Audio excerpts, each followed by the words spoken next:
नमस्कार दोस्तों, यह है राज कंप्यूटर बैतूल और हम लोग जनवरी के एग्जाम के लिए सीरीज पढ़ रहे हैं। आज हम आ गए हैं उसके 19वें नंबर पर वीडियो। इसके पहले के जो वीडियो हम लोगों ने अपलोड की है, टोटल 18 वीडियो है और उसकी जो लिंक है वो मिलेगी आपको आई बटन में। और उसके पहले की जो सीरीज है, अलग अलग एग्जाम में जो हमारे हम लोग पढ़ते हैं, उसकी जो प्लेलिस्ट मिलेगी आपको, वो मिलने वाली है डिस्क्रिप्शन में। तो बहुत अच्छी आपको तैयारी करनी है तो वो पुराने वीडियो भी आप जरूर देखिए, पुरानी सीरीजें और साथ में ये वाली सीरीज है ना। जितना ज्यादा रिवाइज हम लोग करेंगे उतना ज्यादा स्ट्रॉन्ग हमारा सब्जेक्ट होता है ना। चलिए, तो जैसे ही एडमिट कार्ड आएंगे उसके बाद में आप लोगों को टेस्ट मिलेंगे, है ना। फ्री टेस्ट हम लोग देंगे। कहाँ मिलेंगे आपको? तो डिस्क्रिप्शन में ही सबसे पहले लिंक मिलेगी आपको एप्लीकेशन की। उसको डाउनलोड कर लीजिए और उसमें आपको जैसे एडमिट कार्ड आएंगे वैसे ही हम लोग वहाँ पर टेस्ट आपको प्रोवाइड कर देंगे, है ना। इसके अलावा अगर आपको टेस्ट चाहिए तो ये मॉक टेस्ट है। ये हमारे पास में टोटल 10 टेस्ट है नॉर्मल वाले और 10 हमारे पास में है 75 नंबर, मतलब एग्जाम पैटर्न के 10 है ना। और ये आपके टोटल सारे सब्जेक्ट इसमें कवर होते हैं 75 नंबर के। नॉर्मल इसमें कंप्यूटर कंप्यूटर के क्वेश्चन है, तो आप ये भी ले सकते हैं, है ना। और ये फुल जो कोर्स है ये वाला, तो अब अगर यहाँ से कोई मार्च का स्टूडेंट देख रहा होगा, अगर मार्च के एग्जाम की तैयारी वो कर रहे हैं तो फिर वो ये फुल टेस्ट ले लेंगे, है ना। वो फुल कोर्स है एक्चुअली। उसमें मॉक टेस्ट भी मिलेंगे, एमसीक्यू भी मिलेंगे और डिस्क्रिप्टिव फॉर्म में भी सारी क्लासेस उसमें आपको मिलने वाली है ना। तो मार्च के लिए अगर लेना चाहे तो ले सकते हैं। यहाँ से 2 महीने बड़ी अच्छी तैयारी हो जाएगी, कोई दिक्कत नहीं आएगी। चलिए हम लोग करते हैं आज का वीडियो स्टार्ट। अच्छा, वीडियो में आप याद रखिएगा, जैसे इसके पहले के वीडियो में जो क्वेश्चन पूछा गया था तो बहुत कम लोगों ने उसके आंसर दिए हैं। यहाँ पे अगर मैंने कोई प्रश्न छोड़ दिया है तो उसका आंसर आप लगा दीजिए, है ना, ताकि मुझे पता चले कि हाँ हम लोगों ने सही पढ़ा हुआ है। आज का पहला प्रश्न है, एमएस वर्ड में आप माउस का उपयोग किए बिना टेक्स्ट को कैसे हाईलाइट कर सकते हैं, है ना। माउस का प्रयोग नहीं करना है और टेक्स्ट को हाईलाइट हाईलाइट तो समझता आपको। कोई टेक्स्ट है हमारे पास में, हमने माउस का वहां पे ले गए, पॉइंटर क्लिक किया, कर्सर आ गया, वैसे ड्रैग करके हमने सेलेक्ट कर लिया। सेलेक्ट करने पर क्या हो जाएगा, वो जो कंटेंट होगा कैसे लगेगा, वो हाईलाइट होने लगेगा। अब आपको माउस से नहीं करना है तो आप कैसे कर सकते हैं, है ना। ये आपका माउस काम नहीं कर रहा है, उस कंडीशन की बात हमसे बोल रहा है। ऐसा करना संभव असंभव है ना। ऐसा करना संभव नहीं, असंभव है, ठीक है। फिर बोल रहा है कि F5 की का उपयोग करके हम लोग कर सकते हैं। फिर बोल रहा है कंट्रोल की को दबाए रखते हुए और एरो की का उपयोग करेंगे। और लास्ट वाला है शिफ्ट की को दबाए रखते हुए एरो की का उपयोग हम करेंगे तो सेलेक्ट हो जाएगा। यहाँ पे पहला ऑप्शन जो बोल रहा है ऐसा करना असंभव है, तो भैया ऐसा नहीं है ना। माउस तो बाद में आया है ना, माउस बहुत कंप्यूटर के साथ में माउस हमको नहीं मिला है। पहले कीबोर्ड पे ही हमने काम किया है, उसके बाद फिर माउस आए, पहले नहीं था। तो हम काम तो पहले से कर रहे हैं। तो F5 की का उपयोग करके एमएस वर्ड में हम F5 की प्रेस करेंगे तो गो टू कमांड आ जाएगा ना, सेलेक्ट कुछ नहीं होगा। कंट्रोल के साथ में अगर हम की प्रेस करते हैं, कंट्रोल की को दबाए रखते हुए एरो की प्रेस करेंगे तो क्या होगा, कंट्रोल के साथ में जब भी एरो की दबाते हैं हम लोग तो हमारा कर्सर एक पूरा वर्ड जंप करता है ना। मान लो हमारा कर्सर यहाँ पर है और हमने कंट्रोल प्रेस करके इधर का मतलब कि राइट एरो की प्रेस की, तो हमारा कर्सर जंप होके कहाँ पे जाएगा, यहाँ पे जाएगा सीधे, है ना। इसको सेलेक्ट वेलेक्ट कुछ नहीं करने वाला, सीधे जंप होके आएगा। तो वहां पर हम यूज करते हैं कंट्रोल। शिफ्ट की दी गई है तो शिफ्ट की को हम प्रेस करके, तो जब एरो की प्रेस करेंगे तो देन वो क्या करेगा, इसको सेलेक्ट कर लेगा। तो क्वेश्चन नंबर 1 का जो आंसर हमारे पास में है वो फोर्थ वाला है और ये सही। वर्ड में अरेंज ऑल ऑप्शन का उपयोग या उद्देश्य क्या है? अरेंज ऑल का उद्देश्य, है ना। अब अरेंज ऑल का ऑप्शन कहाँ मिलेगा हमको? तो अरेंज ऑल का जो ऑप्शन है याद रखिएगा, हमारे पास में व्यू जो टैब है ना, व्यू टैब में हमको मिलेगा, ये याद रखना। और व्यू टैब में भी कहां पर? तो व्यू टैब में हमारे पास है विंडोज का। व्यू टैब में विंडो का जो ऑप्शन हमारे पास में है उसमें हमको मिलने वाला है क्या ऑप्शन? अरेंज ऑल का, है ना। क्या होगा इससे? पहला बोल रहा है किसी वर्ड डॉक्यूमेंट में सभी पैराग्राफ को अलाइन करेगा। आसान एक्सेसिबिलिटी के लिए स्क्रीन पर सभी खुली वर्ड डॉक्यूमेंट को अलाइन करने के लिए किया जाएगा। सभी ओपन वर्ड फाइलों को वर्णानुक्रम में व्यवस्थित करेगा और उपरोक्त में कोई नहीं। तो उपरोक्त में कोई नहीं हम पहले काट देते। पहला ऑप्शन है किसी वर्ड डॉक्यूमेंट में सभी पैराग्राफ को अलाइन करेगा। भैया मैंने पहले ही बोल दिया आपको, क्या बोल दिया? अरेंज ऑल का ऑप्शन आपको व्यू टैब में मिलेगा और किसमें? विंडो में, है ना? और यहाँ पे ये क्या बोल रहा है? पैराग्राफ। ये पैराग्राफ का कमांड तो है ही नहीं, पैराग्राफ में हम इससे कुछ नहीं कर सकते हैं, इससे ये आंसर कैसा हो जाएगा? गलत हो जाएगा। दूसरा है आसान एक्सेसिबिलिटी के लिए स्क्रीन पर सभी खुले वर्ड डॉक्यूमेंट को अलाइन करने के लिए। हाँ, ये वाला आंसर कैसा है इसका? ये सही है ना, कि विंडो वाले ऑप्शन में जब हमको अरेंज ऑल का ऑप्शन मिलेगा, जितनी विंडो खुली हुई है एमएस वर्ड की, तो हम उसको क्या कर सकते हैं? प्रॉपर अरेंज कर सकते हैं, है ना? कि हमको मान लो बहुत सारी खुली है तो साइड बाय साइड का यूज कर सकते हैं, है ना? या मल्टीपल हम स्क्रीन में एक साथ देखना चाहते हैं या साइड बाय साइड देखना चाहते हैं, तो हम वहां पर एक्सेसिबिलिटी के लिए, है ना, कि जैसे आप उसमें प्रयोग में ला सके, एक्सेस तेजी से कर पाए, उसके अनुसार स्क्रीन पर सभी खुली हुई, मान लो 50 खुली है तो 50 को एडजस्ट करने का प्रयास करेगा, है ना? 10 खुली है 10 को, 5 खुली है 5 को, खुले वर्ड डॉक्यूमेंट को अलाइन करने के लिए किया जाएगा, मतलब छोटी छोटी विंडो बना देगा आपके स्क्रीन पर और सब दिखा देगा। ठीक, तो याद रखना ये वाला आंसर जो है इसका ये सही। सेव एज डायलॉग बॉक्स का उपयोग किस लिए होता है? सेव एज आपको पता ही है, सेव एज कमांड शॉर्टकट की भी आपको पता ही होगी, शॉर्टकट की पढ़ ली होगी आपने। हम बात करते हैं अभी सेव एज डायलॉग बॉक्स का उपयोग हम क्यों करते हैं, हमसे पूछ रहा। पहले बोल रहा है पहली बार फाइल को सेव करने के लिए किया जाता है क्या इसका प्रयोग? दूसरा बोल रहा है किसी वैकल्पिक नाम से फाइल को सेव करने के लिए किया जाता है क्या? और फिर बोल रहा है वर्ड के अलावा अन्य फॉर्मेट में फाइल को सेव करने के लिए इस तरीके से किया जाता है क्या? या वो बोल रहा है उपरोक्त सभी। किस तरीके से करेंगे हम लोग? तो देखिए यहाँ पर सेवेज जो है हमारे पास में, इसकी शॉर्टकट की आपको पता है क्या है? F12 है। सेव की कमांड जो हमारे पास में वो कंट्रोल प्लस क्या हम लोग प्रेस कर देंगे? एस प्रेस कर देंगे तो सेव हो जाएगा। ठीक, चूंकि यहाँ पे इतने ऑप्शन है, पहली बार फाइल को सेव करने के लिए, है ना, हम इसका प्रयोग करते तो नहीं है पर इससे हम कर सकते ना। नॉर्मली हम लोग सेव एज कमांड का प्रयोग कब करते हैं? कि किसी वैकल्पिक नाम से फाइल को सेव करने की, मतलब वैकल्पिक में किसी दूसरे नाम से अगर फाइल को सेव करना है तब हम प्रयोग करते हैं। नॉर्मली हम 100% ऐसा यूज करते हैं, लेकिन हम पहली बार भी अगर हमने फाइल बनाई है, अभी सेव नहीं करी है और उसको भी हमको सेव करना है, तो हम सेव एज की कमांड से उसको सेव कर सकते हैं, कोई दिक्कत नहीं आने वाली, है ना? तो ये वाला ऑप्शन भी कैसा है आपका? सही है।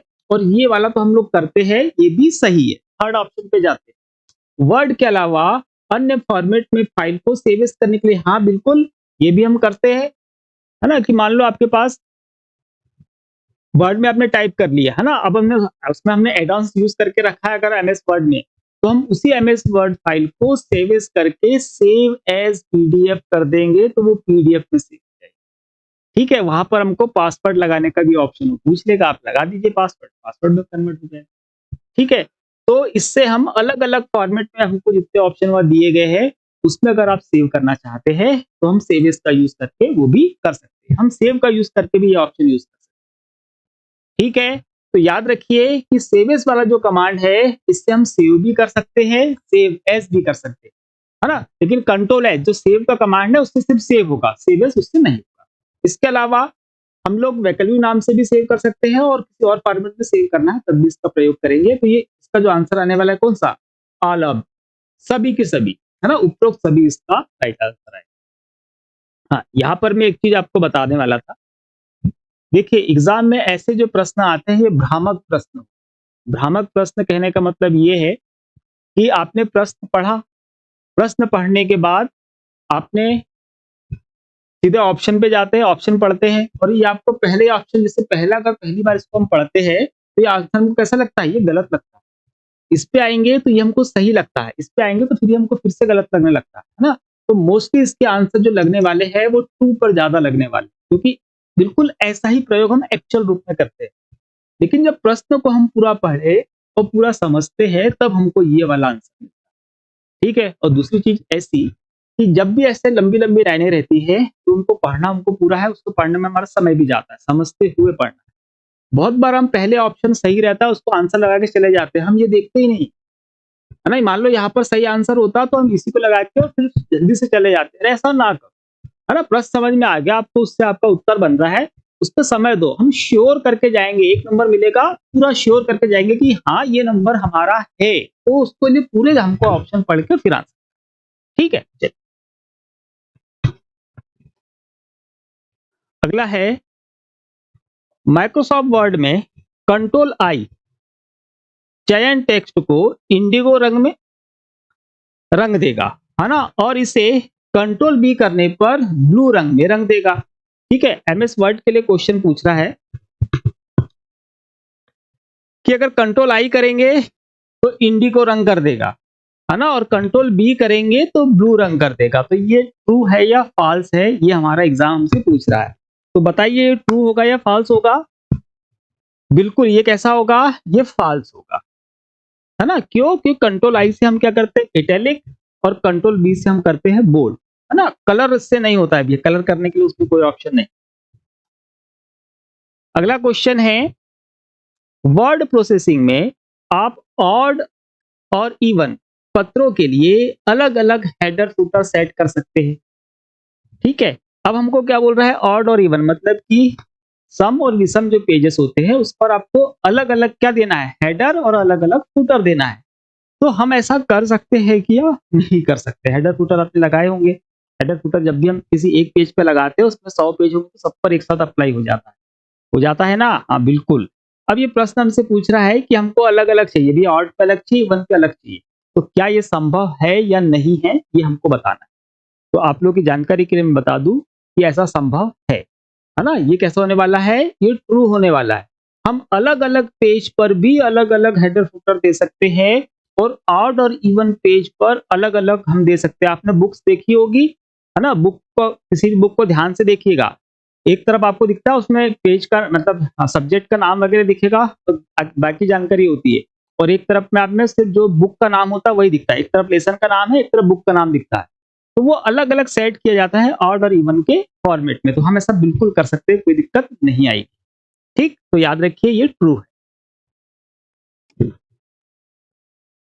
आप सेल में टेक्स्ट को वर्टिकल कैसे डिस्प्ले, डिस्प्ले लिख दिया है टाइपर ने, क्या आएगा, डिस्प्ले। तो हम क्या है, आप सेल में टेक्स्ट को वर्टिकली कैसे डिस्प्ले करा सकते हैं? सेल की बात हो रही है, सेल तो आपको मालूम ही है, हमारे पास ये सेल है ना। इसमें क्या बोल रहा है, वर्टिकल, मतलब जो टेक्स्ट होगा आपका वो कैसा, ऐसा मैं लिखने की कोशिश करूंगा, ए बी सी, ऐसा वर्टिकल, है ना। और ऐसा क्या बाय डिफॉल्ट हमारा क्या होता है, ऐसा हॉरिजॉन्टल होता है, हॉरिजॉन्टल हमारा होता है, और बोल रहा है कि वर्टिकल लिखना है, ऐसा खड़ा लिखना है। कैसे लिख सकते हैं? फॉर्मेट सेल डायलॉग बॉक्स में टेक्स्ट अलाइनमेंट में वर्टिकल का चयन करके ऐसे करके लिख सकते हैं। फॉर्मेट सेल्स डायलॉग बॉक्स में ओरिएंटेशन में 90 डिग्रीज का चयन करके कर सकते हैं। फॉर्मेट सेल्स डायलॉग बॉक्स में वर्टिकल ड्रॉप डाउन लिस्ट में डिस्ट्रीब्यूटेड का चयन करके कर सकते हैं क्या? या फिर फॉर्मेट सेल डायलॉग बॉक्स में हॉरिजॉन्टल कॉम्बो बॉक्स में सेंटर अक्रॉस सेलेक्ट का चयन करके कर सकते हैं क्या, ऐसा पूछ रहा है। देखिए, है ना, अगर हमने कंट्रोल+1 एमएस एक्सेल की कमांड है, फॉर्मेट सेल की है ना, तो ये कमांड आप चलाइएगा, तो इसमें एक्सेल की मोस्टली 90% सेटिंग्स वहीं पर है ना, तो आप इसकी प्रैक्टिस करिएगा, तो बहुत काम में आपको आगे आने वाली है। यहाँ पे अलाइनमेंट का हमारे पास एक सेक्शन होता है, वहां से हम लोग कर सकते हैं, या हमको हमारे पास में सेल में भी अलाइनमेंट का ऑप्शन होता है रिबन पर, तो वहां पर जो हमको अगर वर्टिकल लिखना हो तो कंट्रोल 1 में जाएंगे, तो अलाइनमेंट में हम एंगल भी चेंज कर सकते हैं, ऐसा होता है, उसको एंगल हम ऐसा चेंज कर सकते हैं, है ना, या फिर ऐसा जितने डिग्री पे करना उतने डिग्री पे हम कर सकते हैं।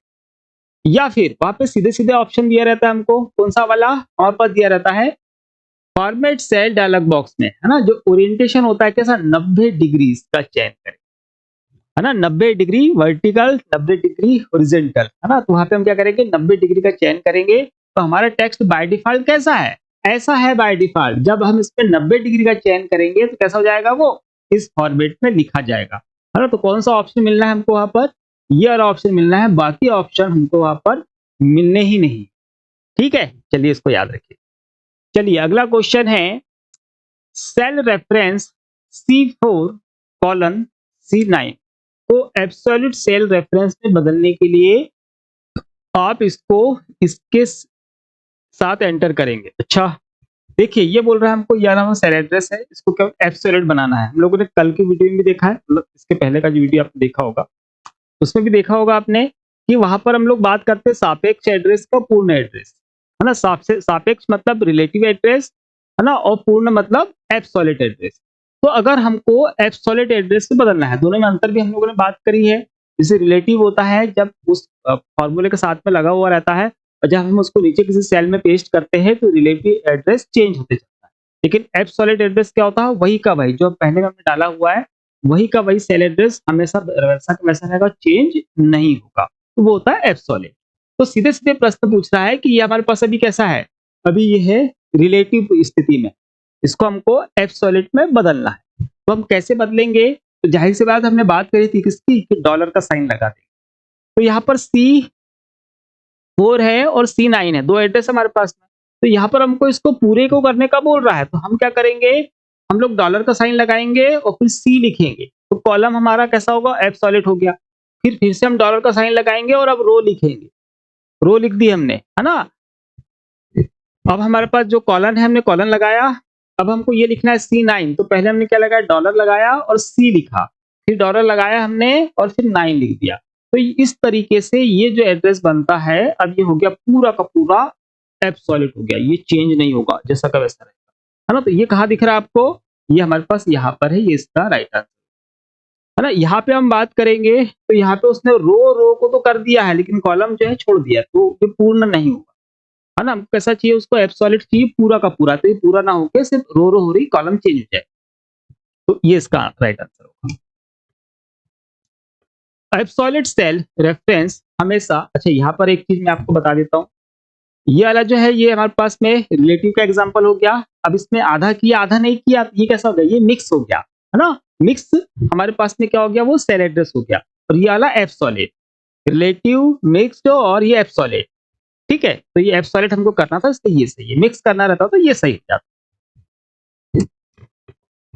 एब्सोल्यूट सेल रेफरेंस हमेशा स्प्रेडशीट में एक ही सेल को रेफर करता है, ये सही है या गलत है भैया, ट्रू एंड फॉल्स, है ना। तो जैसे हमने बात करी है कि रिलेटिव के हमेशा चेंज होंगे, रिलेटिव सेल एड्रेस क्या होगा, हमेशा चेंज होते रहेगा, और एब्सोल्यूट जो होता है वो फिक्स रहता है, वो चेंज नहीं होगा। तो इसका क्या आने वाला है, ये कैसा रेफरेंस एब्सोल्यूट है ये हमारे पास में, ये क्या होगा, ये ट्रू होगा, है ना, क्योंकि एब्सोल्यूट रेफरेंस हमेशा स्प्रेडशीट में एक ही सेल को रिफर करता है, वो चेंज नहीं करने वाला है, तो ये सही। डिस्कशन ग्रुप में एक खालिस्तान हो सकता है जो पोस्टिंग की निगरानी करता है और साइटों के नियम को लागू करता है। हाँ, बिल्कुल। डिस्कशन ग्रुप क्या होता है, पहले हम इस पे बात कर लेते हैं। देखिए आपने न्यूज ग्रुप का नाम सुना होगा। न्यूज ग्रुप में क्या होते हैं कि वरिष्ठ पत्रकार लोग बैठते हैं और राष्ट्रीय अंतर्राष्ट्रीय मुद्दों के ऊपर चर्चा करते हैं। चर्चा करने के दौरान उनको नियमों का पालन भी करना होता है ना, और साथ में वो जिस टॉपिक पर बात कर रहे हैं उसी टॉपिक पर ही बात, उसके लिए रूल बनाए जाते हैं, नियम बनाए जाते हैं, और उस पैनल में एक व्यक्ति बैठा हुआ भी रहता है ना, मतलब उसी ग्रुप में, है ना, जो निगरानी रखेगी कि हाँ वो कुछ को करना कुछ नहीं है, आपस में डिस्कशन हो रहा है, खाली देखते रहेगा सब बराबर सही आंसर दे रहे हैं कि नहीं, टॉपिक से जुड़ा हुआ आंसर दे रहे हैं कि नहीं, और प्रॉपर नियमों के अकॉर्डिंग दे रहे हैं कि नहीं, उसका काम बस उतना होता है।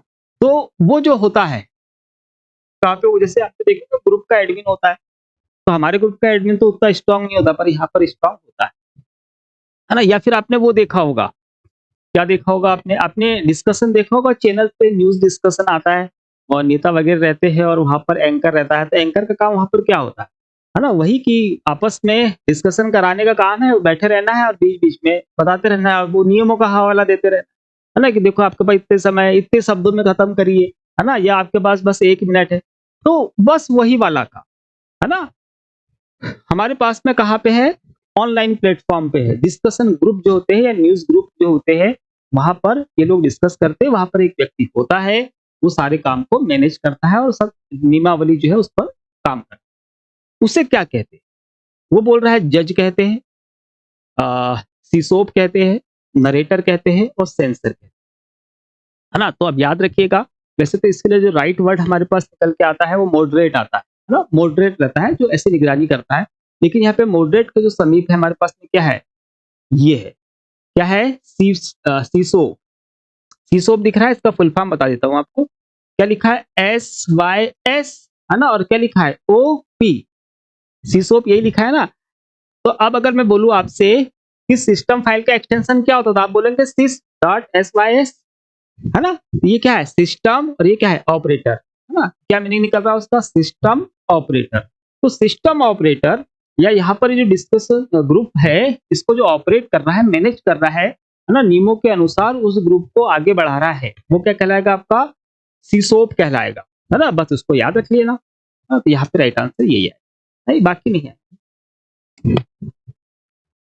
अब है हमारे पास में एक न्यूज ग्रुप जो उत्तर देने वाले मैसेज का अक्सर खालिस्तान कहा जाता है। यहाँ पे क्या है आपके पास में, खालिस्तान एक न्यूज ग्रुप को उत्तर देने वाले मैसेजेस का अक्सर खालिस्तान कहा जाता है ना। हम पहले प्रश्न को समझ लेते हैं तो आंसर में आपको आसानी होगी। प्रश्न ये बोल रहा है कि कोई न्यूज ग्रुप है ना। न्यूज ग्रुप में हमने यहाँ पर दे दिया क्या, कोई टॉपिक दे दिया है, उस टॉपिक के ऊपर क्या आ रहे हैं, उत्तर आ रहे हैं, है ना, या उसके लिए क्या आ रहे हैं, मैसेज आ रहे हैं। कोई टॉपिक रखा गया है डिस्कशन के लिए और उस पर उत्तर आ रहे हैं या मैसेज आ रहे हैं। तो ये हमारा टॉपिक और इनके उत्तर, इनका अगर हम समूह बनाएंगे, टॉपिक और उनके जो उत्तर या आंसर आ रहे हैं उसका जो समूह बनाएंगे, उससे क्या है ना। देखिए अब यहाँ पे बोल रहा है वो, पहले हमको पोस्ट, लिस्ट, थ्रेड और कमेंट, है ना। कमेंट तो आपको मालूम है कि टिप्पणी होती है, कोई टॉपिक या कुछ ना, उस पर टिप्पणी कर दी, कमेंट कर दिया छोटा सा, है ना, नहीं तो हंस ही दिया, वो कमेंट हो गया। तो ये तो नहीं होगा, क्योंकि हमको क्या चाहिए, पूरा का पूरा ग्रुप चाहिए जिसमें हमारा टॉपिक भी हो और उसके आंसर भी। यहाँ पे आ रहा है हमारे पास पोस्ट, है ना। पोस्ट क्या होगी, वहां पर किसी ने कोई कंटेंट डाला, है ना, तो पर्टिकुलर बस उतना ही काम खत्म हो गया, पोस्ट का काम खत्म हो गया। लेकिन हमको ये बोल रहा है कि टॉपिक मतलब वो भी चाहिए और उस पर आंसर जो दिए गए हैं उसको भी उस एक साथ हम बात करने वाले हैं, तो ये आंसर नहीं। यहाँ पे बोल रहा है लिस्ट, तो यहाँ पे हमको लिस्ट थोड़ी ना तैयार कर रहे हैं, उसको लिस्ट नहीं बोलेंगे, है ना, कि प्रश्न उत्तर ऐसे कोई लिस्ट नहीं बनेगी, उसे हम कहने वाले हैं थ्रेड। क्या है राइट आंसर, थ्रेड। तो थ्रेड के लिए याद रखना कि किसी न्यूज ग्रुप में टॉपिक और उससे संबंधित आने वाले मैसेजेस या आंसर का ग्रुप थ्रेड कहलाता है। टॉपिक और उससे जुड़े हुए आंसर या मैसेजेस का ग्रुप थ्रेड कहलाता है न्यूज ग्रुप में। ठीक है, चलिए। न्यूज सर्वर पाठकों को डॉक्यूमेंट वितरित करने के लिए खालिस्तान का उपयोग करते हैं। न्यूज सर्वर की बात हो रही है ना। अब पाठकों को डॉक्यूमेंट वितरित करने के लिए खालिस्तान का प्रयोग करते हैं। न्यूज सर्वर है, देखिए हम लोग बात कहाँ पे, सारा का सारा प्लेटफॉर्म हमारा ऑनलाइन ही है, ऑफलाइन हम बात नहीं कर रहे कि न्यूज़पेपर बांट के आ जाएगा आपके घर पे सुबह सुबह, वो नहीं। सारा काम कहाँ पर है, वहीं पर नेटवर्क में है या इंटरनेट पर ही सारा काम चल रहा है, ऑनलाइन। तो वहां पर जो न्यूज का सर्वर है, जो कंप्यूटर लगा हुआ है ना, पाठकों मतलब जो कस्टमर है उन लोगों को डॉक्यूमेंट मतलब कि न्यूज वितरित करना चाहता है, तो उसके लिए किसका प्रयोग करेगा। और यहाँ पे आपको दिख रहे हैं कि हमको इसमें क्या दिख रहा है, इसमें हमको प्रोटोकॉल्स दिख रहे हैं। तो इसका जो राइट आंसर आएगा उसमें प्रोटोकॉल ही होगा। यहाँ पे न्यूज दिया है, इसको तो सूर्य से हम खारिज कर दो, ये तो नहीं होगा। अब हमारे पास में NNTP है, HTTP है और हमारे पास में FTP है। तो FTP हमको बताइए, file transfer protocol, HTTP hyper text transfer protocol. और यहाँ पर जो NNTP है ना, NNTP, हाँ, तो इसका फुल फॉर्म क्या होगा, इसका network news transfer protocol, network news transfer protocol. तो आप समझ गए क्या राइट आंसर है, हाँ बिल्कुल, इसका आंसर क्या है, नेटवर्क न्यूज ट्रांसफर प्रोटोकॉल, इसका फुल फॉर्म भी याद रखिएगा। और यहाँ पर यही होगा प्रोटोकॉल जिसका प्रयोग करेगा न्यूज सर्वर न्यूज भेजने के लिए। आज फिर हमारे पास में वाईफाई के लिए IEEE मानक क्या है। IEEE, इसके पहले भी हम लोगों ने बात करी है शायद IEEE पे, जब हमने केबल पढ़ा होगा, फायर वायर, है ना। फायर वायर का नाम सुना है आप लोगों ने, फायर वायर का प्रयोग किया जाता है किसको, हार्ड डिस्क को और CD ड्राइव, या इसको बोलते हैं हम DVD ड्राइव, इसको जोड़ने के लिए कंप्यूटर से, साथ ही है ना हाईली ग्राफिकल डाटा जहां हमको ट्रांसमिट करना हो वहां पर हम फायर वायर का यूज करते हैं, है ना। मान लो वीडियो कैमरा है, उससे डाटा को कंप्यूटर में ट्रांसफर करना है, या कंप्यूटर से डाटा हमको ट्रांसफर करना है किसमें, वीडियो कैमरे में, या और कहीं करना है, तो हाई स्पीड करना है, बहुत बड़े डाटा होता है, उसको हाई फ्रीक्वेंसी के साथ तेजी से ट्रांसमिट करना है, तो हमको फायर वायर की वहां पे जरूरत पड़ती है। तो वहां पर हमने जो फायर वायर था उसका नंबर हमने बोला था, क्या था, IEEE 1394, है ना, IEEE 1394, इसका ये फायर वायर का ही एक नाम है ना। तो आप आंसर लगा देना, ये हार्ड डिस्क CD रोम जोड़ना है और कैमरे वगैरह को जोड़ना है, तो उसका यूज करते हैं। यहाँ पर हम पास पूछ रहा है IEEE में वाईफाई के लिए, है ना। तो इसके लिए क्या होगा, यहाँ पे तो हमारा 1394 था, यहाँ पर हमारे पास में होगा IEEE 802.11, 802.11, है ना, ये इसका आंसर होगा इसके लिए वाईफाई के लिए। तो एक आपको बहुत अच्छी चीज और बता देता हूं मैं, कि जितने भी वायरलेस डिवाइसेस, है ना, जितने भी वायरलेस डिवाइसेस है उनका जो मानक है वो क्या है, IEEE 802.11। अगर आपके पास वायरलेस माउस भी होगा, खरीदा होगा आपने, तो उसके ऊपर भी आपको ये लिखा हुआ मिलेगा। वाईफाई का अगर आपने डोंगल खरीदा होगा छोटा सा, उस पर भी आपको यही लिखा हुआ मिलेगा। ब्लूटूथ का अगर डोंगल अगर आपने देखा होगा तो उस पर भी आपको यही मिलेगा, उसके बॉक्स में दिखेगा, वो तो छोटा सा रहता है, उसकी जगह नहीं, है ना। तो ये आप याद रखिएगा, साथ में इसका फुल फॉर्म भी याद रखिएगा भैया। क्या है ये इंस्टीट्यूट, आपको मालूम ही है ना। पहले क्या है हमारे पास, इलेक्ट्रिक, है ना, फिर क्या है इलेक्ट्रॉनिक, और फिर क्या है इंजीनियरिंग। तो institute of electric and engineering, है ना, और ये क्या, sorry, electric and electronic engineering, है ना। तो इंस्टीट्यूट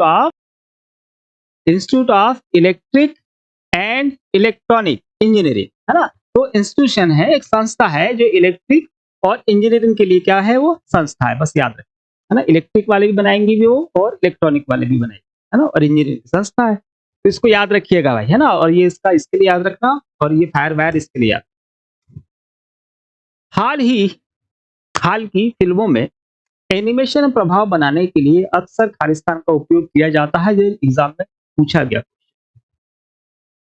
क्या हमारे पास में अभी जितनी भी पिक्चरें बनती है उसमें एनिमेशन जो इफेक्ट वगैरह हम लोग देखते हैं, उसके लिए किस तकनीक का प्रयोग किया जाता है, ये हमसे पूछा जा रहा है ना। तो कौन सी तकनीक का प्रयोग किया जाता है, देखो एक तो मैं आपको बता देता हूँ क्या होता है। एक होता है VFX, VFX का नाम आपने सुना है, और जहां आपने VFX सुना है तो VFX के साथ में आपने इसको सुना होगा, किसको, CGI, ठीक है। और एक आपने और सुना होगा, क्या होगा, SFX,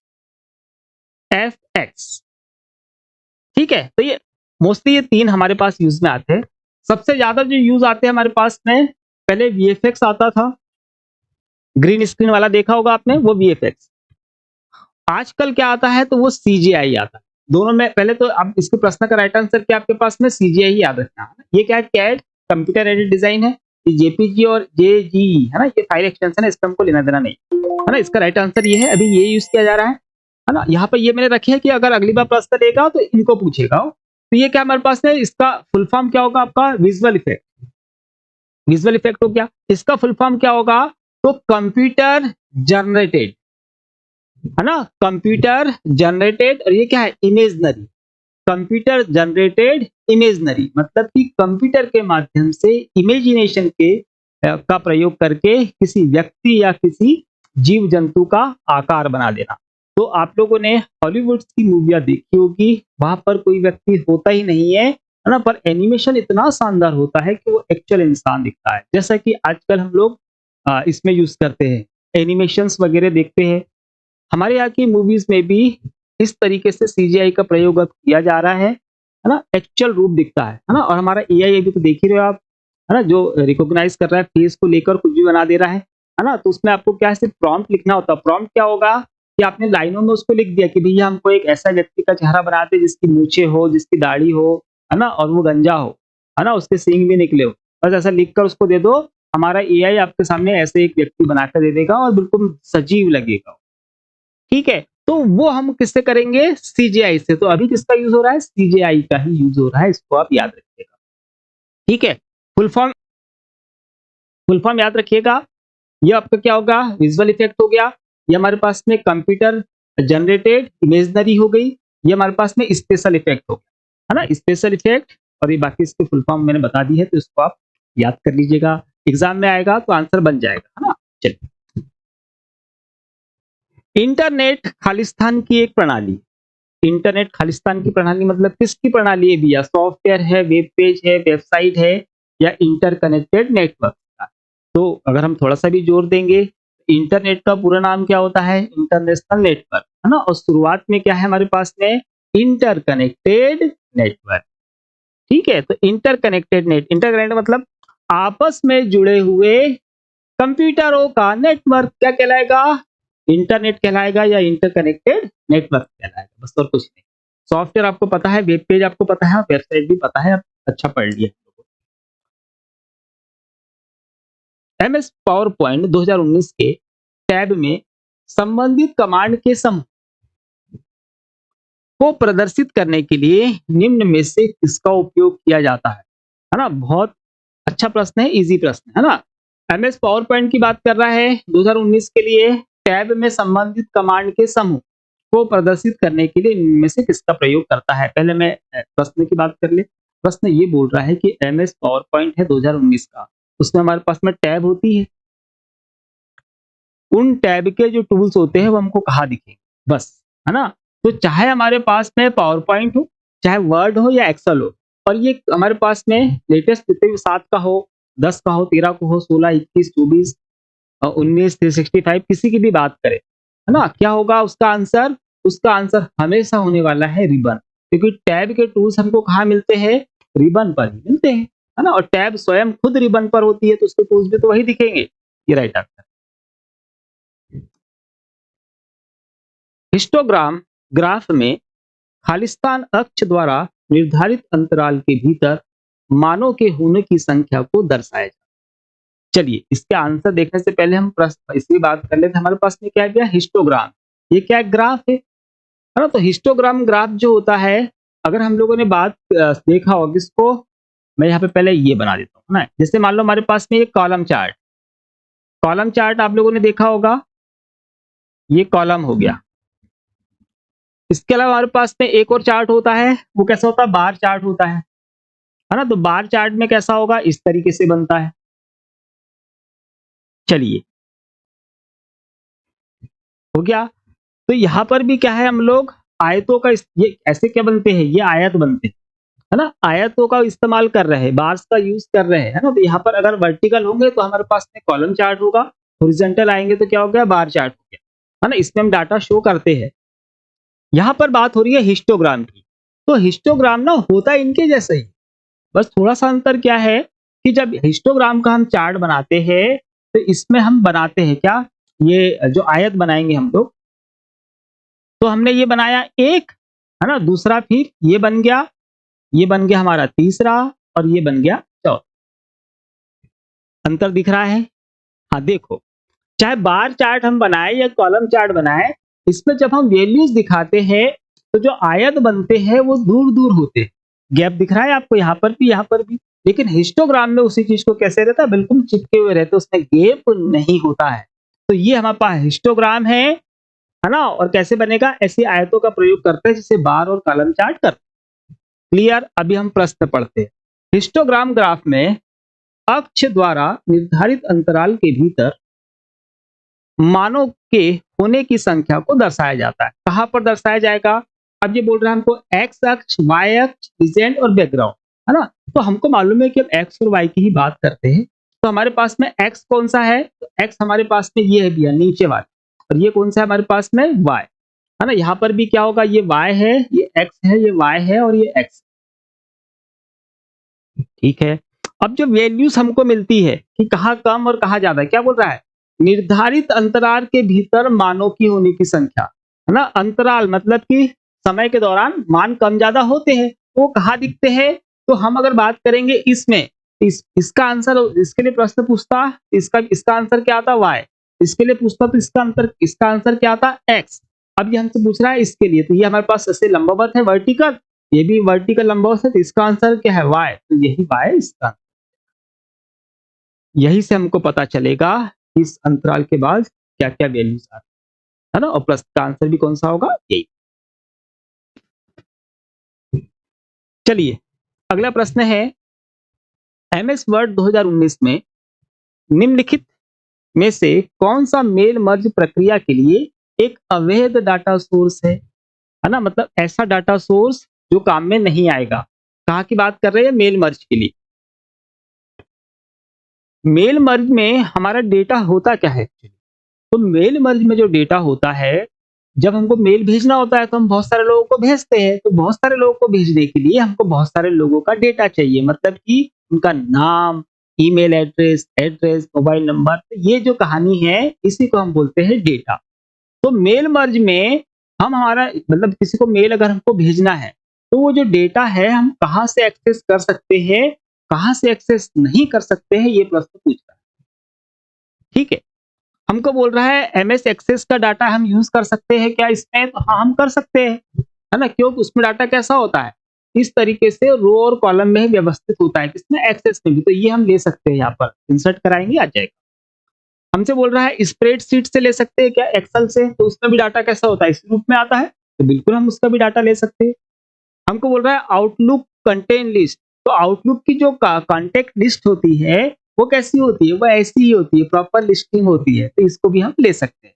फिर हमको बोल रहा है पावर पॉइंट, तो पावर पॉइंट की फाइल में ऐसी लिस्ट बनती है क्या, नहीं बनती वहां पे, है ना, अब वहां नहीं बनती है इसलिए हम इसका यूज नहीं कर पाएंगे। तो एक तो आपका ये हो गया कि ये अलग दिख रहा था, हमने पहचान। कई बार इसी प्रश्न को जब पूछेगा वो, तो पावर पॉइंट के जैसे ही तीन और रखेगा, मतलब दो और रखेगा, पावर पॉइंट को रख देगा और दो और दूसरे कोई सॉफ्टवेयर रख देगा, और इन तीनों में से कोई एक रखेगा और आपको बोलेगा कि बताओ होगा क्या, है ना, तब आप बता देना कि हाँ भैया ऐसा ऐसा। चलिए अगला है, निम्न में से कौन सा एमएफपी का लाभ है ना। अब देखो ऐसे में अगर ये प्रश्न आया डायरेक्ट, तो ये तो हमारे समझ में नहीं आएगा, है ना, कि एमएफपी का लाभ क्या है। तो इसके लिए हमको जब हम डिवाइसेस पढ़ते हैं, है ना, या हम कोई मॉनिटर पढ़ रहे हैं, हम लोग प्रिंटर पढ़ रहे हैं या दूसरी चीजें पढ़ रहे हैं, तो वहां पर हम लोगों को उसके अपडेटेड वर्जन से परिचित होना चाहिए, पहली चीज। दूसरी चीज कि हमने पढ़े हैं, जैसे कि ये प्रश्न आपको तो प्रिंटर का है, हमने पूछा है, पढ़ा है इम्पैक्ट और नॉन इम्पैक्ट प्रिंटर पढ़ा, है ना, इम्पैक्ट प्रिंटर के हमने अलग अलग प्रकार पढ़ लिए, नॉन इम्पैक्ट के अलग अलग प्रकार पढ़ लिए, इसका नाम कहीं भी नहीं आता। ठीक है, तो ये नाम कहाँ मिलता है, जब मार्केट में जाते हैं हम लोग प्रिंटर खरीदने के लिए, तो वहां हमको मिलता है क्या, multi functional printer. Multi functional printer मतलब ऐसा प्रिंटर जो एक से ज्यादा काम करने की क्षमता रखता हो, जैसे वो प्रिंट भी निकाल देगा, स्कैन भी कर देगा, है ना, और बोले फोटोकॉपी भी कर देगा, है ना, और नए वाले आते हैं बोले फैक्स भी इसी से कर दे। तो अब ये क्या हो गया, आपके पास में एक ही प्रिंटर है जो क्या कर रहा है, प्रिंटर की जगह बचा दी आपकी, स्कैनर की जगह बचा दी, फोटोकॉपी मशीन की जगह बचा दी, फैक्स मशीन की जगह भी उसने बचा दी, है ना, एक ही मशीन में सारी चीजें आ गई। तो ये आपका काम में आएगा क्या, है ना, वो बोल रहा है नो कॉस्ट, फ्री में आएगा क्या नहीं, है ना, ऑलवेज डिस्कनेक्टेड, हमेशा डिस्कनेक्टेड होगा नहीं, स्पेस सेविंग, तो हाँ ये क्या बचा रहा है, आपकी जगह बचा रहा है, नॉट अवेलेबल। क्या कर रहा है, उसने इतने सारे डिवाइसेस की जगह एक ले लिया, हमने एक प्रिंटर लगाया, अब बस वही प्रिंटर क्या कर रहा है, प्रिंट भी कर रहा है, स्कैनिंग ढक्कन खोला, स्कैनिंग कर दी, फोटोकॉपी भी कर दी, फैक्स का भी ऑप्शन मिल गया है, फैक्स भी कर देना। तो क्या बच रहा है इससे, हमारा स्पेस बच रहा है ना, और एक चीज और बचती है क्या, मेंटेनेंस की कॉस्ट जो है वो भी बचती है, क्योंकि इतने सारे डिवाइसेस को मेंटेन करने के लिए उतना ज्यादा हमको चार्जेस देने पड़ते हैं। अब एक ही डिवाइस है तो एक डिवाइस की चार्ज लगेगा ना, चार के नहीं लगेंगे। ठीक, तो इसको भी याद। अगला क्वेश्चन है, निम्नलिखित में से कौन सा एक ब्लॉक साइफर, है ना, या हम इसको क्या बोलते हैं, हम इसको सीफर भी बोलते हैं। तो निम्नलिखित में से कौन सा एक ब्लॉक साइफर या सीफर जो होता है वो नहीं है ना, हमने इसके पहले की वीडियो में बात करी है इससे, है ना। हमारे पास क्या होता है, जैसे ये लिखा हुआ है, तो ये क्या हमारे पास प्लेन टेक्स्ट होता है, इस प्लेन टेक्स्ट को इनक्रिप्ट फॉर्म में चेंज करते हैं, है ना, जैसे कि इसको इस तरीके का सिंबल ने बदल दिया, है ना, अब इसको कोई पढ़ नहीं सकता। तो ये जो हमारे पास में ये प्लेन टेक्स्ट होता है, और ये वाला हमारे पास में क्या है, ये हमारे पास में है सीफर टेक्स्ट, है ना, मतलब डेटा का इनक्रिप्ट फॉर्म, जिसको कोई पढ़ नहीं सकता, समझ नहीं सकता। तो डाटा को इसमें बदलने की हमारे पास में ये वाली तकनीक है ना। हमसे प्रश्न पूछ रहा है कि इसमें से कौन सा एक ब्लॉक साइफर ये नहीं है, मतलब कि कौन सी तकनीक इसमें से नहीं है जिसका प्रयोग डेटा को इनक्रिप्ट करने के लिए किया जाता है। पहला हमारे पास में डीएस, कल इसके पहले की वीडियो में हमारे पास में था डेटा इंक्रिप्शन स्टैंडर्ड, है ना, फुल फॉर्म याद रखना उसका। ये हमारे पास में एडवांस इंक्रिप्शन स्टैंडर्ड है ना। जब RC4 है, RC का रिस्ट साइफर होता है, और फिर हमारे पास में ट्रिपल DES, मतलब यही वाला। तो कौन सा नहीं है हमारे पास में ब्लॉक साइफर का, तो हमारे पास में RC है ना, जो रिविस्ट साइफर जो हमारे पास में है ये नहीं है। क्यों नहीं है? क्योंकि ये जो है ये स्ट्रीमिंग में काम करता है ना। डेटा को जो स्ट्रीम किया जाता है तब काम करता है। इंक्रिप्शन में एक ये काम में आएगा, ये काम में आएगा, हालांकि ये भी इंक्रिप्ट करेगा लेकिन वो स्ट्रीम जब रहती है तब करेगा ना। तो ये वाले जो हमारे पास डाटा को स्टोर जब हम करते हैं तब इनका प्रयोग किया जाता है, इन तीनों का। यहाँ पे याद रखना जो DES हमारे पास में है ये 64 बिट का यूज करता है डेटा को इनक्रिप्ट करने के लिए, और AES जो हमारे पास में है ये 128 बिट का प्रयोग करता है जब ये डाटा को इनक्रिप्ट करता है ना। तो ये एडवांस वर्जन है, ज्यादा हाई क्वालिटी में उसको वो इनक्रिप्ट करेगा, ये आप याद रखना उसको। चलिए अगला देखते हैं। सीपीयू के अतिरिक्त मदरबोर्ड के निम्न घटकों में से कौन सा हीट सिंक का उपयोग करता है ना। एग्जाम का क्वेश्चन है, याद रखना है। तो मदरबोर्ड के अलावा हीट सिंक आपने देखा होगा, हमारे पास में सीपीयू का फैन होता है, और फैन के जस्ट नीचे क्या होती है, सिंक होती है। जो हीट सिंक होती है ना सिल्वर कलर की, अगर आपने देखी होगी तो हीट सिंक का प्रयोग करते हैं। देखिए मैं दिखाता हूँ, ठीक है। तो ये जो हमारे पास में है ये सिल्वर कलर की, ये क्या है हमारे पास में, ये हीट सिंक है ना। इसके ऊपर ये हमारे पास क्या लगा हुआ है, फैन लगा हुआ है। तो ये हीट सिंक है, इसकी बात कर रहा है। तो ये तो सीपीयू पे लग जाती है। सीपीयू के अलावा और कौन सा जो घटक होगा वो हीट सिंक का प्रयोग करता है। तो हमारे पास में जब हम कंप्यूटर बनाते हैं, अगर हम इसके लिए बना रहे हैं, ग्राफिक्स एडिटिंग के वगैरह के लिए हम बनाते हैं, गेमिंग के लिए बनाते हैं, तो उसमें हम ग्राफिक्स कार्ड लगाते हैं। तो ग्राफिक्स कार्ड में क्या होता है, उसमें भी हमारे पास सिंक जो है होता है। इसके अलावा जो हमारे पास में जहाँ पे रैम के स्लॉट्स होते हैं, मदरबोर्ड का एक हिस्सा, मतलब कौन सा हिस्सा, जहाँ पे हमारे पास में यहाँ पे सीपीयू लगा हुआ है, यहाँ पे रैम के स्लॉट लगे हैं, और ये पीसीआई स्लॉट है। कौन सा है ये, पीसीआई स्लॉट है ना, और ये रैम का स्लॉट। तो ये वाला जो सेक्शन होता है इसी में हमारे पास में यहाँ पे मदरबोर्ड लगा है, और यहाँ पे हम क्या लगाएंगे, ग्राफिक्स कार्ड लगाएंगे, है ना। यहाँ पे हमारे पास जो मेन आईसी होती है उसमें भी हमारे पास में क्या मिलता है, सिंक मिलता है। तो वो कौन सा सेक्शन होगा मदरबोर्ड का जहां पर इसके अलावा और लगेगा। हमारे पास में नॉर्थ ब्रिज है, यूएसबी पोर्ट है, सीपीयू बस है, और हार्ड डिस्क। देखिए हार्ड डिस्क तो मदरबोर्ड में होती ही नहीं है, मदरबोर्ड से अलग से हम लगाते हैं। सीपीयू बस मतलब जो केबल या हमारे पास इंटरनल बसें होती है सीपीयू से, वो तो तारों की बात हो रही है। यूएसबी पोर्ट जो होता है जहां पर हम प्लग करते हैं, हमारे पास बचा सिर्फ नॉर्थ ब्रिज, है ना। तो याद रखना हमारे पास जो सीपीयू होता है इसमें नॉर्थ ब्रिज और साउथ ब्रिज आता है। नॉर्थ ब्रिज में कौन कौन सी चीजें होती है, तो यहाँ पर हमारे पास में क्या होगा, एक तो हमारा है सीपीयू, है ना, दूसरा फिर क्या है हमारे पास में रैम स्लॉट, और तीसरा क्या है हमारे पास में जीपीयू, ग्राफिक्स वाला सेक्शन। ये कहाँ पर हमारे पास में है, ये नॉर्थ ब्रिज। तो नॉर्थ ब्रिज में ही जो हमारे पास में सीपीयू के अलावा जो सिंक यूज करेंगे वो इन्हीं में से करेंगे, है ना। रैम भी आती है सिंक के साथ में, जो एडवांस वाली आती है। तो इसका राइट आंसर क्या होगा, नॉर्थ ब्रिज। इसके अलावा हमारे पास में क्या आता है, फिर हमारे पास साउथ ब्रिज, है ना। तो जो साउथ ब्रिज होता है उसमें होते हैं ये पोर्ट, जितने भी पोर्ट होते हैं ना, चाहे हार्ड डिस्क को कनेक्ट करना हो या अलग से बाहर के हमारे जितने पोर्ट है, ये सारे के सारे कहाँ पे आएंगे, साउथ ब्रिज में आएंगे। ये आपको याद रखना है। नॉर्थ ब्रिज में हमारा सीपीयू, रैम और जीपीयू, पीसीआई स्लॉट्स वगैरह जो है ये वाला है ना, जहाँ पे ज्यादा हीट या ज्यादा गर्मी की जरूरत पड़ती है, ये वाला हिस्सा। पोर्ट्स जो रहते हैं हमारे पास जितने भी पोर्ट होते हैं सब नॉर्मल होते हैं, प्लग प्लग करो और चलाओ, है ना, उसमें ज्यादा कुछ विशेष होता नहीं है। तो वो हमारे पास साउथ ब्रिज में, यहाँ पर इसको याद। अपने राउटर के कॉन्फ़िगरेशन इंटरफेस को एक्सेस करने के लिए आधुनिक राउटर निम्न में से क्या उपलब्ध कराते हैं जिन्हें आप वेब ब्राउजर के माध्यम से एक्सेस कर सकते हैं। देखिए अभी आजकल जितने भी राउटर आ रहे हैं, है ना? राउटर मतलब वाले राउटर नहीं, जो एक्चुअल नेटवर्क में हम लोग वाईफाई राउटर वगैरह जो यूज़ करते हैं, तो ये जो राउटर्स आते हैं या वो वाला राउटर भी जो रहता है, तो हमने बाजार से खरीद के लेके आ गया। अब उसको हमारे अकॉर्डिंग उसमें सेटिंग्स करनी है, जिसको हम बोलेंगे कि राउटर को हमको कॉन्फ़िगर करना है। तो हम कॉन्फ़िगर कैसे करेंगे? तो वो कॉन्फ़िगर करने के लिए जो कंपनियाँ होती है, तो आधुनिक राउटर जो होते हैं, वो हमको वेब ब्राउज़र पर, है ना? वेब ब्राउज़र के माध्यम से उसको कॉन्फ़िगर करने की सुविधा देते हैं। कुछ नहीं करना है हमको, जब भी हम राउटर खरीद के लेके आए, उसको लैन केबल से हमारे सीपीयू से जोड़ दो, है ना? और वेब ब्राउज़र पे चले जाओ। वेब ब्राउज़र में चले जाओ, उसका जो एड्रेस बार होगा, यहाँ पे टाइप कर दो क्या 192.168.1.1, है ना? और क्या कर दो? एंटर कर दो। जैसे ही आप एंटर कर दोगे, तो आपका जो राउटर है वो यहाँ पर खुल जाएगा। कहाँ पर? वेब ब्राउज़र में खुल जाएगा, है ना? उसकी जितनी भी सेटिंग करनी है आपको वहाँ पर आप फिर कर सकते हो। तो वो जो पैनल खुलता है ना? राउटर को कॉन्फ़िगर करने की जो पैनल खुलता है, उसी के बारे में ये प्रश्न हमसे पूछ रहा है कि वो कौन-सा पैनल या कौन-सा हमारे पास इंटरफ़ेस आता है ना? तो मैंने बता दिया राउटर के लिए है, तो वो क्या हमारे पास में खुलता है? वो खुलता है एडमिन पैनल, ठीक है? यहाँ पर आपको जैसे खुलेगा, तो आपको आईडी और पासवर्ड डालना पड़ेगा यहाँ पे। तो उसका आईडी क्या होने वाला है? वही एडमिन होने वाला है। पासवर्ड भी क्या है आपका? उसका एडमिन ही होने वाला है। आप लोग जब काम करोगे तब आपको पता चल जाएगा, वही का वही रहता है।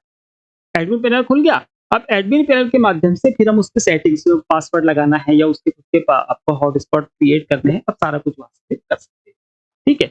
Online user manual, online help menu, mail assistant, ऐसा कुछ भी वहाँ पर हमको नहीं मिलता है। सीधे पैनल मिलेगा।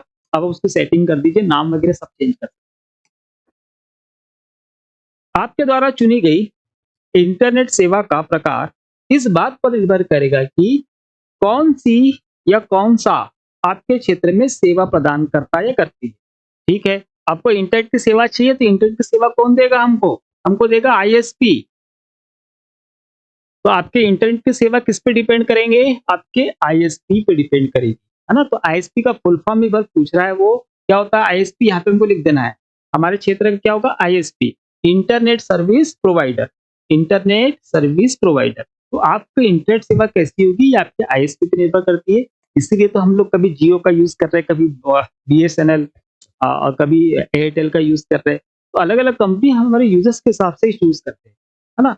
चार्जेस के हिसाब से भी चूज करते हैं, पर ऑल ओवर हमको देखना क्या होता है, उसकी सर्विस कैसी, अच्छा रिस्पॉन्स मिलेगा, सब समय पे सर्विस वगैरह मिलेगी, तो उसी का हम लोग आईएसपी यूज करते हैं जब हमको ज्यादा जरूरत पड़ती है इंटरनेट तक।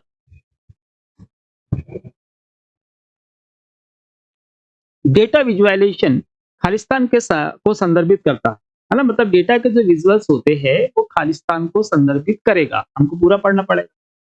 तो डेटा कैसा मिल रहा है हमको? विजुअल रूप में, मतलब डेटा हमको कैसा दिखेगा, ये खालिस्तान को संदर्भित करता है। देखिए क्या है, सूचना के ग्राफिकल और विजुअल रिप्रेजेंटेशन, सूचना के न्यूमेरिक और analytical representation, logical logical thinking और डेटा मैनिपुलेशन।